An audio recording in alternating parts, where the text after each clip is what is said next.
नमस्कार मित्रांनो, काही दिवसा पहिले आपण 3 कोंबड्या ज्या आहेत त्या अंड्यावरती बसवल्या होत्या.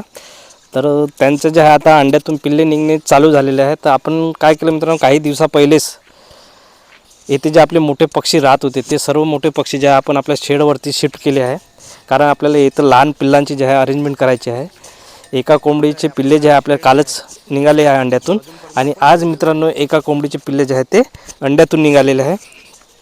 तुम्ही बघू शकता, आपण 16 अंड्यावरती जे आहे कोंबडी बसवली होती, त्यापैकी तिनं 15 अंड्यातून जे आहे पिल्लं काढलेली आहे. सर्व पिल्लं काढून झाल्यानंतर मित्रांनो त्यांना छान आपण मक्याचा भरडा दिला आहे खासाठी, आणि प्यासाठी मित्रांनो गुळचं पाणी जे आहे ते दिलेलं आहे.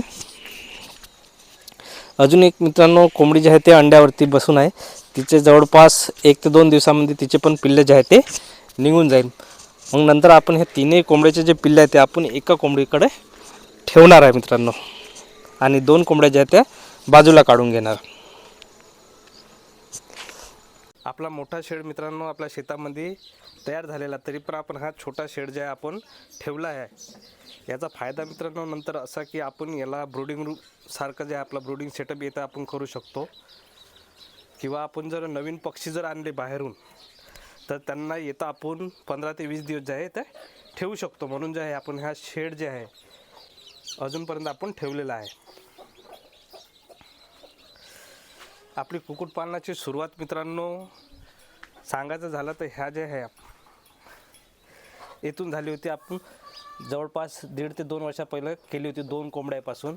तेव्हा आपण हा जे अशा टाईपचं घर बनवलं होतं. नंतर त्यांना हे घर कमी पडू लागलं तर आपण या टाईपचं घर बनवलं होतं मोठ्या ड्रमपासून. आणि नंतर मित्रांनो मग आपण हा जो शेड आहे हा शेड केला होता. सांगायचं तात्पर्य एवढंच मित्रांनो की कोणती पण तुम्ही जर व्यवसायाची सुरुवात करत असाल तर छोट्यातून करा, आणि सुरुवातीचे 1 ते 1.5 वर्ष जे आहे त्या शिकण्यावरती भर द्या. काय अडचणी येतात ते बघा. भरपूर जण काय करतात मित्रांनो, ज्यांना कुक्कुटपालन व्यवसाय करायचा आहे तर ते सुरुवातीलाच मोठा सेटअपचा विचार करतात, बँकेतून लोन घेतात. जर मित्रांनो तुमच्याकडे अनुभव जर नसेल, त्या व्यवसायाचा जर अनुभव नसेल तर तुमचा व्यवसाय जो आहे तो लॉसमध्ये जाऊ शकतो, आणि जे लोन घेतलेलं आहे ते तुमच्या उरावरती बसू शकते. म्हणून मित्रांनो लोन घ्यायला माझी मनाई नाही आहे, पण सुरुवात जी आहे ते छोट्यातून करा. 1 ते 1.5 वर्ष शिकण्यामध्ये द्या, आणि नंतर मग जेव्हा तुम्हाला व्यवसाय वाढवायचा राहिला तर मग मित्रांनो लोन घ्या आणि मग व्यवसाय मोठा करा.